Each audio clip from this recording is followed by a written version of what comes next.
This is Sharkey Talks Wine, and this is Welcome to the Crush Pad. This is our interview series, and this is our first one ever, and today we are interviewing Tyler Bower. Thanks for being on here. Tyler, welcome to the Crush Pad. Hey, thanks. I didn't know that's what it was called. It is now. That's pretty cool. I dig it. Thank you, I appreciate it. So, tell everyone who you are, what you do. Yeah, so my name's Tyler, and I make wine. Yeah. You don't just make wine though. Yeah, no, so I own Wintergrass Vineyard Winery, and so that includes, man, I do it all. I have so many hot hats that I wear. Plant the vines, take care of the vines, build the buildings, make the wine, sell the wine, drink the wine. Very important. Not necessarily all in that order, but those are the things we do. Sometimes it's drinking the wine while you're doing the other things. That's right. So it gets you through the rest of the day. We don't really do that. Never. And where is the winery located at? So we are in Cleburne, Texas. Okay, yeah, very just cool. about 45 minutes south of Fort Worth. All right, awesome. This is a wonderful place. We're going to link in the comments where Wintergrass is and website and all that fun stuff. But today we're mainly going to talk about Tempranillo. It is supposedly one of the grapes of Texas, and we're going to get into, is it really the grape of Texas? It seems like everywhere you go, you're going to find a winery that is going to have Tempranillo. It's going to have Tempranillo, yeah, for sure. Common. What's your experience with Tempranillo, making it? Do you grow it here? I do not grow it here. Okay. So we do have some growers. We work with like small producers, small growers. Okay. So there's a family out in Midland that we get Tempranillo from them. Oh, nice. Okay, cool. But yeah, Tempranillo out in Midland. So Midland, they're not in an AVA, right? No, okay. They're a little too far south to be in the high plains. Yeah. Okay, cool. Yeah. So yeah, we've been getting their grapes since about 2019. Okay. I think was our first vintage with them. Mm-hmm. And 1 year I know there was crop failure, so we didn't get it. And yeah, so Texas. But yeah, and since 2019 we've been making Tempranillo with them. Okay, awesome.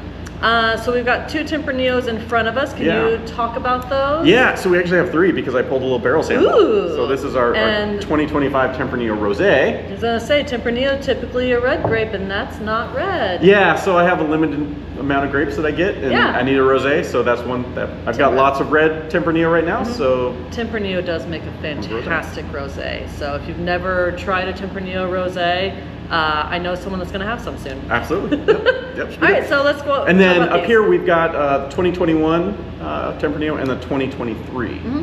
So I don't know what happened to 2022. But, same vineyard? Yep, same vineyard. Okay. Oh yeah, the 22 became a rosé. That's what happened. That's awesome. I love it. So yeah, both same vineyard, just two years different. Okay. It'll be interesting to kind of try them side by side and see what we're doing. We're almost out of the 21, so we'll be releasing the 23 here shortly. Awesome. So we're getting a sneak peek of the 23. Yes. Fantastic. Mm-hmm. I think I've got the 21 in my glass right here. This is the one I've been sipping on. It is fantastic. Super excited. We're going to open some of these. Any other thoughts on Tempranillo before we get into tasting? I do think it does pretty well in Texas. Mm-hmm. It's one of the earlier grapes to ripen.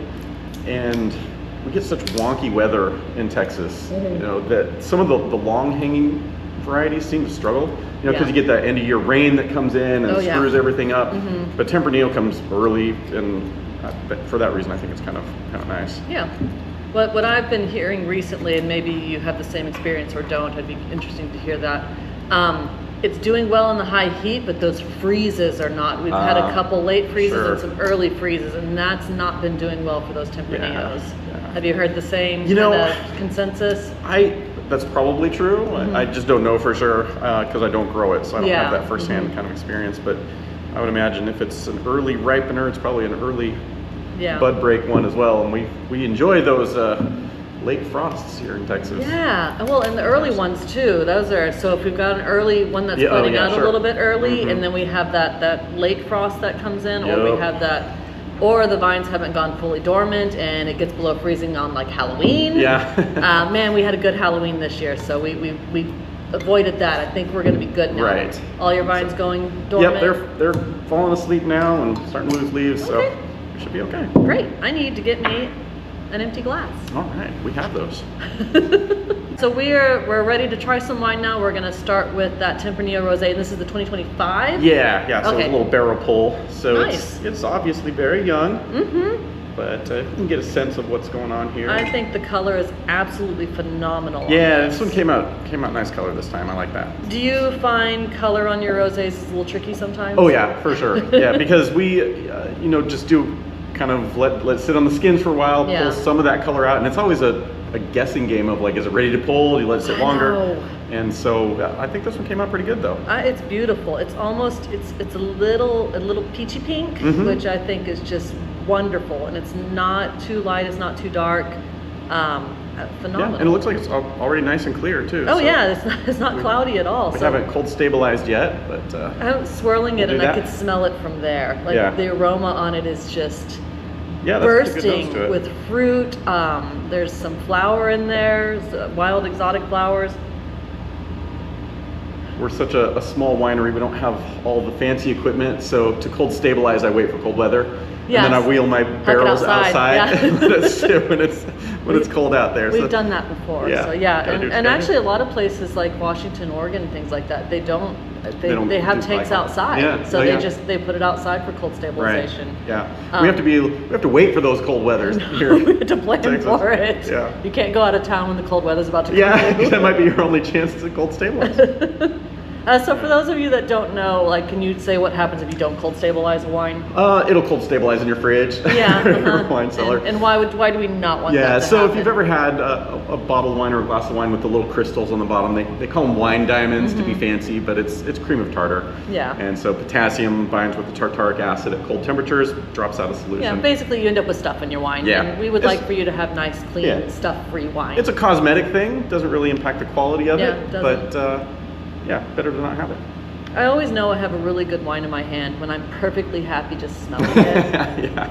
That's like, for me, one of the markers of a great wine. Can you just sit here and just be satisfied just smelling it? And this one is right there. And that's one thing I've found that I struggle sometimes to maintain the aroma through the whole winemaking process. Well, and when they're fresh like this, just finishing fermentation, they do tend to be a little bit more aromatic than later on when you put them in the bottle. Yeah. And so it is a game of maintaining those aromas. Yeah. They're kind of the first to go. In my experience, I find. Yeah. So I feel like there's a good example of challenges in Texas. Okay, so these grapes came in at 25 bricks, which is kind of high for a rosé. We were shooting for 21. Yeah. And they measured them and they're like, we should be at 21. Came in and did everything. It was 25. So. A little higher than we wanted, and the pH was like 3.8. So I did add some tartaric acid to bring the pH down. That's still not terribly. It could be worse. Yeah. It would have been really nice if I'd have made a red wine out of it. Yeah, that would have been beautiful. But I feel like as I'm tasting this, to me, I feel like it's still missing acid. It's the body on it is very round. Yes. So I do think if you did hit it with just a touch, if you could, it might just brighten it up, but it's not unpleasant like this. It is really nice. I put 3 grams per liter in at harvest. But, so this will be a debate. Like, it's interesting the way it is. It's maybe not what I typically think of with my rosés that tend to be a little more crisp and a little bright. Yeah, and we're drinking this, it's cellar temperature, it's cooler in here. This is not chilled though, so that is going to change the flavor. Yeah, that's true. So that keep in mind. But is this about the style that you try and direct your rosés into, or except for that little bit more crisp? Yeah. Generally, I just we'll let them sit on the skins for 6 to 8 hours and then press it off. Ferment after it. Because some people ferment while it's still sitting on the skins. Right. Yeah. I just do just kind of a cold soak for 6 to 8 hours, and then press it, ferment the juice, and then let it go. So. Well done. That is a thing of beauty. So I think this will be good. We're all out of rosé, so I'm excited for this one too. All right, well just go ahead and set a case aside for me. Can do that. This is nice. Yeah, I've been struggling to keep up with whites here lately, so I've got a whole bunch of 2025s that I'm anxious to get going, get them bottled, so we can have our whites out. But. I know, I just kind of shot that last little bit. I didn't want to waste it, and I'm ready for the next one. Okay, so we're going to the reds here. All right, sweet. So 2021 Tempranillo. We do pretty small batches. Let's see, this one, we got in just about a ton of grapes. So we only did like 66 cases. Okay, yeah. We're a very small operation, just kind of mom and pop sort of deal. Yeah, I mean, we've got the majority of your barrels are behind us right now. Yeah, exactly. Yep. So was this one barrel aged at all? Yes, so this was a barrel aged, neutral barrels, but I use French medium plus toast oak on it. Okay, nice. 27 months is how long this one was in barrel. Okay, yeah, that's a decent So it sat around for a little while. Color on it's beautiful, especially for sitting around for that long. You expect to be a little bit more brown on the edge, and there's none of that. It is just ruby. It's very pretty. And we got a silver medal on this one at the, which was it? The Texas International Wine Competition. Okay, that one's coming up here soon. So while we're talking about this 2021, its medal that it won, it won the silver. How do you feel about medals and wine competitions in general? I have mixed feelings. That's why I asked this question. So I did not enter competitions like at all for the first 4 years of the winery. Okay. But wine club members kept telling me to, and plus we wanted to try and like market to some restaurants. And it's nice if you've got a sheet of your wines, be like, hey, this one, this, blah blah blah blah blah. Yeah. So that's why we started entering the competitions. Yeah. I'm not really a person that likes competitions. And you know what, clarification, sometimes people think that there's only one gold, one silver, one bronze, like it's the Olympics sort of thing. Yeah. But each wine is judged individually by, it's a blind tasting, and so based on the merits of that wine itself, they say this is good, bad, or ugly. Yeah. And give you the medal based on that. And to that point, every competition's a little different. Yeah. Their judging criteria is going to be a little bit different. Right. They're going to score it on a little bit different point scale. But you're right about that. There's not one gold, one silver. You can have a bunch of Tempranillos in front of you, and 3 of them can get a gold. Yeah. You know? Yeah, exactly. It's just, it really is. But it is kind of like all the judges have to be like, yeah, this is worthy of that. It's tricky to get the golds, and then beyond that, the double golds, they have to go through a whole nother round of everyone. And then the best in classes, which I think you won a couple of those recently. Yeah, so we did with the 2023 Tempranillo, the silver medal again. So but I guess best in class Texas. Yes. So it was silver medal across the board, but of those if you just looked at Texas, it won the best in class. Yeah. That's another weird thing about wine awards. And then on 2 of our estate wines that we put into competition, we got a platinum on one and a gold on the other. Okay. So I was really happy about those. I like it when I grow the grapes and do the whole process and they come out and they do well. So that makes me feel good. Yeah, I'm kind of the same way on awards. I think that they're great. And look, man, you win one, toot your own horn. Like, do it. Like, be proud of it, because if you lose all the awards that you don't enter into. Right? Yeah, absolutely. So it's been a good thing. This is really good. Anything else you want to say about the 2021 Tempranillo? We're almost out. Come get it now. That is fantastic. Yeah, I think it's drinkable. Yeah, it's definitely drinkable. It's more than drinkable. You're almost sold out. Yeah, that's right. This is a 23, not as much color on it, it looks like, just from the... I find, I've worked with Tempranillo a little bit too, and I find I can get really, really strong color fluctuations between different vintages. Same vineyard, same process. Right. And so I'll have one that's really light, and I'll have one that's inky dark. Like, it just does that more so than I would say Cab or Merlot or these others. Yeah. I don't know, Tempranillo's weird. I have to look on my... I'm so white. Oh yeah, that works as a... This works really well. Actually, you know, that's not too bad. Yeah, a little bit lighter in color, but really, this one's got some butter on it. Yeah. Did you do like a real heavy mallow? Sorry, we're getting like, you cut this part. This is real, this is real geeky stuff here. You know, I am not big on testing things, so I mean, it went through malolactic, and then I assume it finished, and I didn't do beyond that, but. So good. Interesting.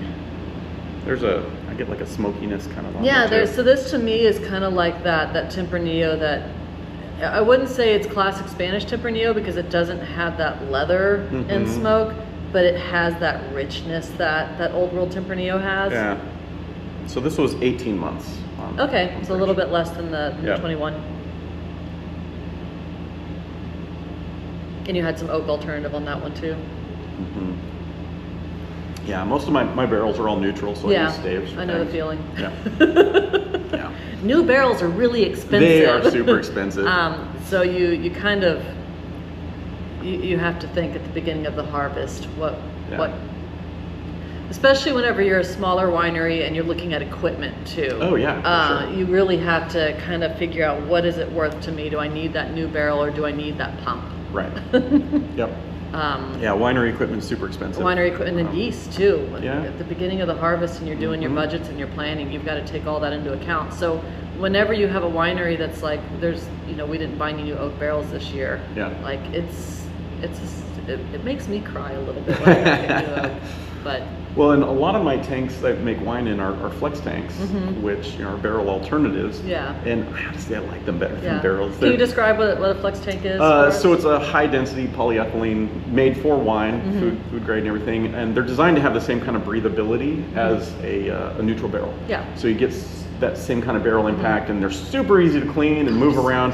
Like, barrels are clunky, and once they're empty, you have to take special care to make sure they don't get infected or dry out. They'll literally, they'll dry out, and the staves will get loose, Yep. and the rings will get loose. And yeah. So I love the flex tanks. I've got a bunch of flex tanks. I didn't make as much wine this year, so a bunch of them are empty, but it's fine. You don't have to worry about them. It doesn't matter at all. Yeah. So these white tanks behind us, the plastic, it's not just Tupperware. Like, this is Right. these are those are the flex tanks that he's referring to, and they are designed for wine, and they really are a wonder of the technology. Yeah, and I do a combination of barrels and flex tanks, and I don't always remember which is which. Sometimes they spend time in barrel and then move to flex tank, but I've won good medals on the flex tanks. Heck yeah. Like, the judges can't tell the difference. That's a very important point.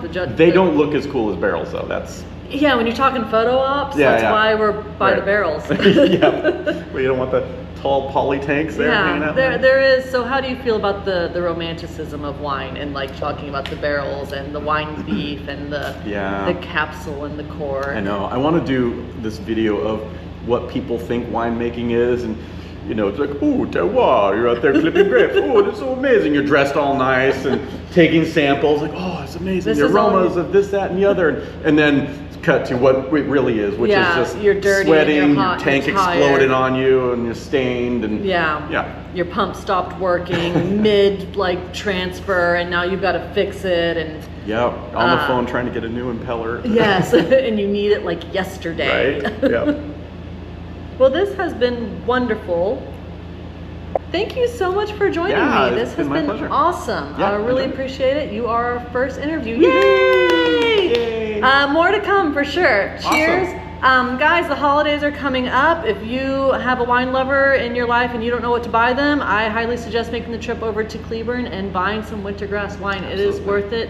Also, you do tastings. There's events coming up. Bring the family out, hide from your in-laws, whatever you need to do during those holidays to make it through there. We meet all the needs. Yeah, all the needs. Everything is happening here.